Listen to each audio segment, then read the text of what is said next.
Good morning मेरे प्यारे सभी साथियों, आप सभी को वेरी गुड मॉर्निंग। आज हम लोग बिजनेस स्टडीज के 50 क्वेश्चंस कवर करने वाले हैं जो कि बीबीआई इंपोर्टेंट क्वेश्चन है। जो भी कॉमर्स वाले विद्यार्थी हैं जिनका भी एग्जाम 2024 में होने वाला है, चाहे वो बॉयज हो या गर्ल्स हो, उन सभी के लिए इंपोर्टेंट क्वेश्चंस है ये। बीबीआई क्वेश्चंस वो होते हैं जो आपके एग्जाम में पूछे जाते हैं, तो इसे आप बिल्कुल भी मिस मत कीजिए।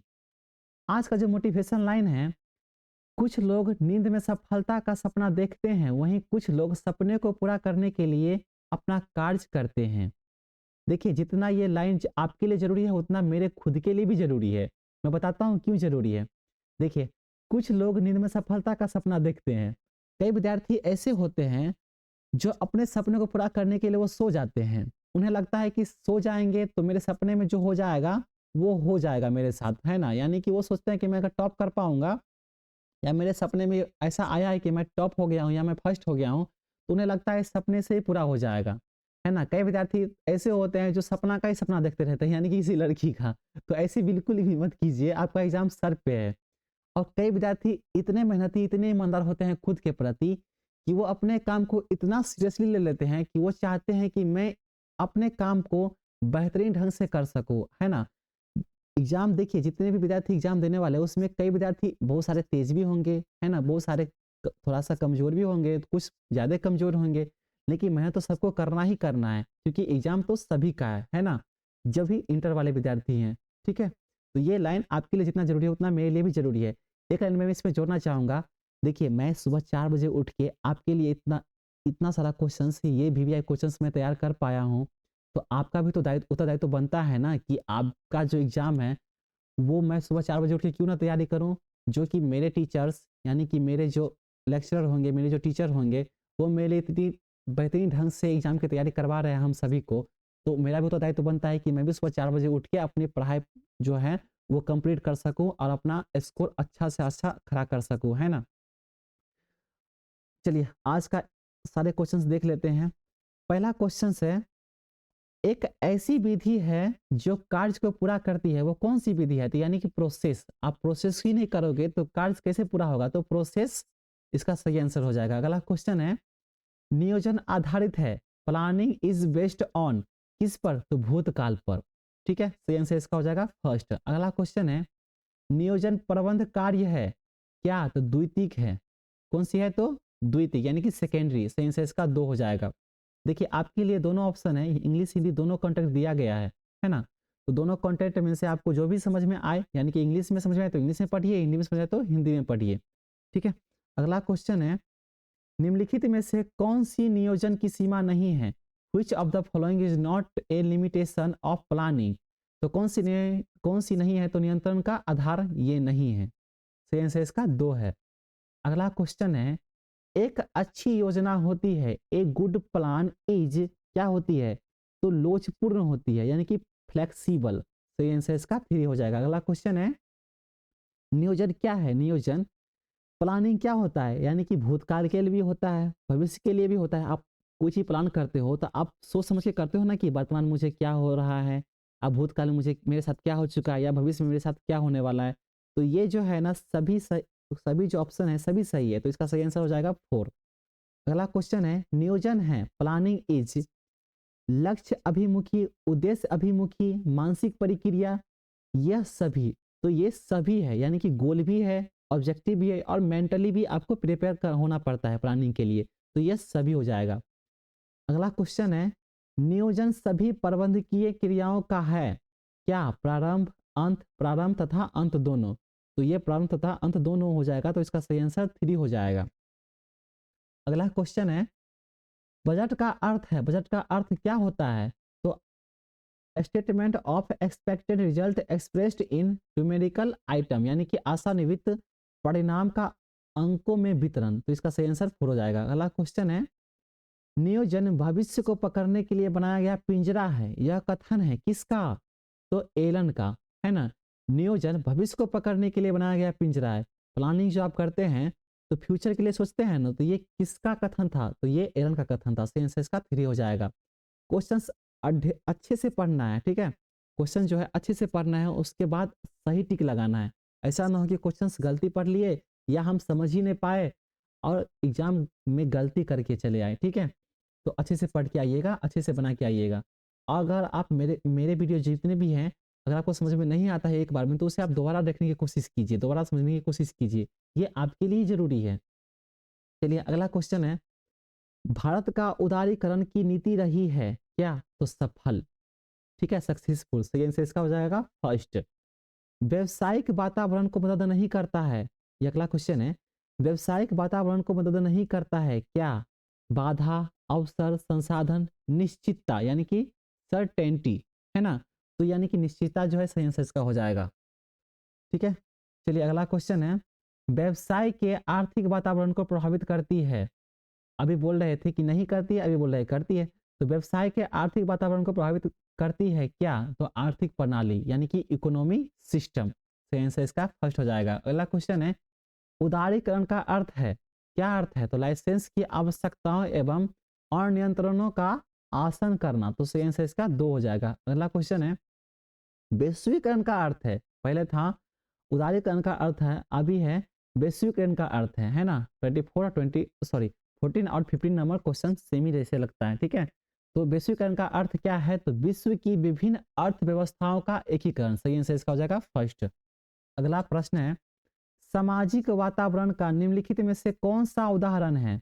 तो मुद्रा की आपूर्ति, उपभोक्ता संरक्षण अधिनियम, भारतीय संविधान और परिवार की संरचना। तो इसका सही आंसर हो जाएगा परिवार की संरचना। सही आंसर इसका 4 है, ठीक है। अगला क्वेश्चन है, निम्नलिखित में से कौन सा व्यावसायिक वातावरण का लक्षण नहीं है? तो कौन से नहीं है? तो कर्मचारी नहीं है। सही आंसर इसका 2 हो जाएगा। अगला क्वेश्चन है, नई आर्थिक नीति के प्रमुख अंग है कौन से? तो उदारीकरण, वैश्वीकरण, निजीकरण, ये सभी। तो ये सभी है, ठीक है। Main components of new economy policy are, ठीक है, उदारीकरण, वैश्वीकरण और निजीकरण, यानी कि प्राइवेटाइजेशन। तो यह ऑल ऑफ दिस हो जाएगा, यानी कि यह सभी। सही आंसर इसका 4 हो जाएगा। अगला क्वेश्चन है, नवीन आर्थिक नीति घोषित हुई किस वर्ष? तो जुलाई 1991 में, ठीक है। नई नवीन आर्थिक नीति की घोषित हुई थी। चलिए सही आंसर इसका दूसरा है। अगला क्वेश्चन है, वैज्ञानिक प्रबंध कब प्रारंभ हुआ? When was scientific management introduced? तो कब? तो 1913 ईस्वी में प्रारंभ हुआ था, ठीक है, वैज्ञानिक प्रबंध। सही आंसर इसका फर्स्ट हो जाएगा। अगला क्वेश्चन है, निम्न में से कौन सा कथन असंगत है? Which of the following statement is inconsistent? तो सही आंसर क्या हो जाएगा? प्रबंध स्वामित्व से अलग नहीं, नॉट सेपरेट फ्रॉम ऑनरशिप। सही आंसर इसका 4 हो जाएगा। अगला क्वेश्चन है, मानसिक कार्य क्या है? मेंटल वर्क इज, तो क्या हो जाएगा? प्रोडक्शन, यानी कि उत्पादन, ठीक है। सही आंसर इसका फर्स्ट है। अगला क्वेश्चन है, शुरू में श्रमिकों द्वारा वैज्ञानिक प्रबंध का किया जाता है। In the beginning scientific management is by works, विरोध, क्या किया जाता है? तो विरोध, अपोज्ड। सही आंसर इसका 2 हो जाएगा। अगला क्वेश्चन है, वैज्ञानिक प्रबंध स्वामियों के हैं क्या? तो पक्ष में। The scientific management is of honours in favour, तो उसके पक्ष में होते हैं, ठीक है। सही आंसर इसका हो जाएगा फर्स्ट। अगला क्वेश्चन है, वैज्ञानिक प्रबंधन से श्रमिकों के पारिश्रमिक में होती है क्या? तो वृद्धि, क्या होती है? तो वृद्धि। चलिए, साइंटिफिक मैनेजमेंट वर्क्स रेमुनरेशन, तो क्या हो जाएगा? इंक्रीज। सही आंसर इसका फर्स्ट है। अगला क्वेश्चन है, वैज्ञानिक प्रबंध का मूलाधार है क्या? तो मानसिक क्रांति, ठीक है। सही आंसर इसका फर्स्ट हो जाएगा। अगला क्वेश्चन है, एक कार्य के निष्पादन के लिए प्रबंध को सर्वोत्तम रास्ता ढूंढना चाहिए। वैज्ञानिक प्रबंध का कौन सा सिद्धांत इस पंक्ति की व्याख्या करता है? तो व्यवहारिक जो होते हैं ना, सर्वोत्तम रास्ता ढूंढना चाहिए, तो ये वैज्ञानिक प्रबंध का यही सिद्धांत जो है मायने रखता है, ठीक है। तो इसका जो सही आंसर हो जाएगा व्यवहारिक, यानी कि आंसर नंबर 4, ठीक है। अगला क्वेश्चन है, प्रबंधन के सिद्धांत है तो क्या कौन से? तो संपूर्ण। प्रबंधन के सिद्धांत क्या कौन से होते हैं? तो संपूर्ण होते हैं, ठीक है। सही आंसर इसका 3rd हो जाएगा। प्रशासनिक प्रबंध के प्रस्तुतकर्ता थे कौन? तो टेरी साहब। कौन से थे? तो टेरी साहब। सही आंसर इसका 3rd हो जाएगा। अगला क्वेश्चन है, हेनरी फ्यूल का जन्म कहाँ हुआ था? देखिए, हेनरी फ्यूल बहुत मायने रखता है, ठीक है, तो ये इससे अच्छे से पढ़ लीजिएगा। हेनरी फ्यूल का जन्म कहाँ हुआ था? तो फ्रांस में हुआ था। Henri Fayol was born in तो फ्रांस, ठीक है, तो आंसर इसका सेकेंड हो जाएगा।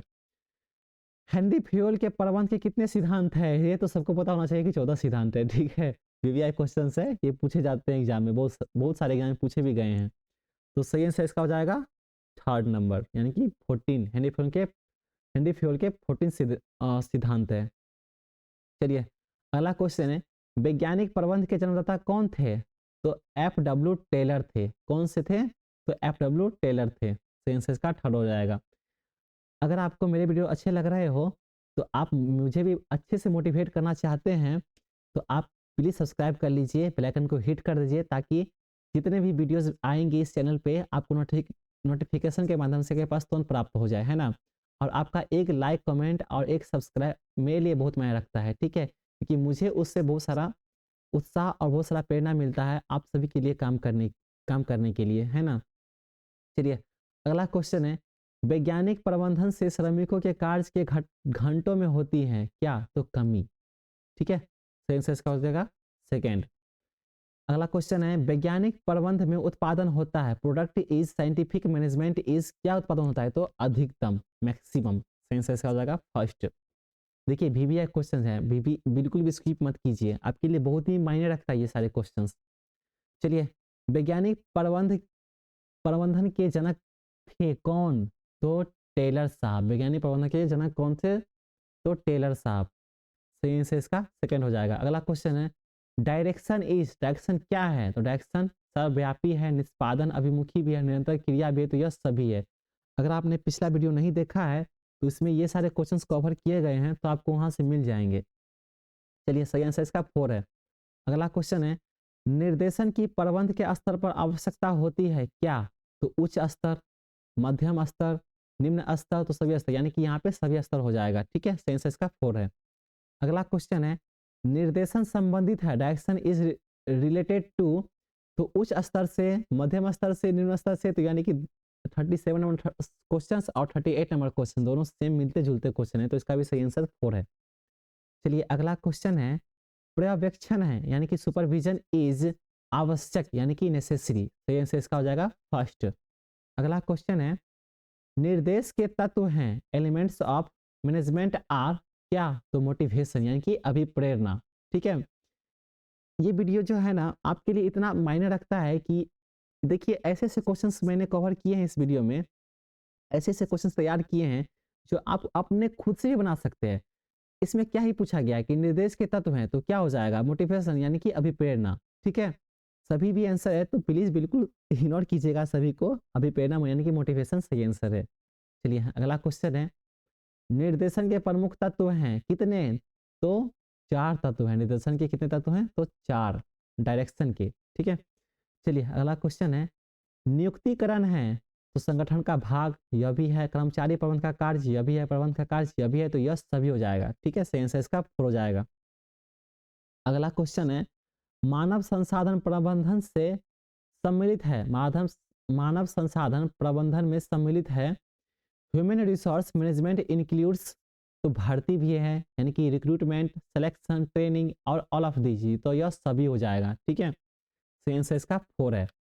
अगला क्वेश्चन है, विकास का उद्देश्य है, ऑब्जेक्टिव ऑफ डेवलपमेंट इज, योग्यता में वृद्धि, विकास का तो उद्देश्य होना ही चाहिए योग्यता में वृद्धि, श्रेष्ठ निष्पादन, पदोन्नति के अवसर, और यह सभी, तो सही आंसर इसका 4 हो जाएगा।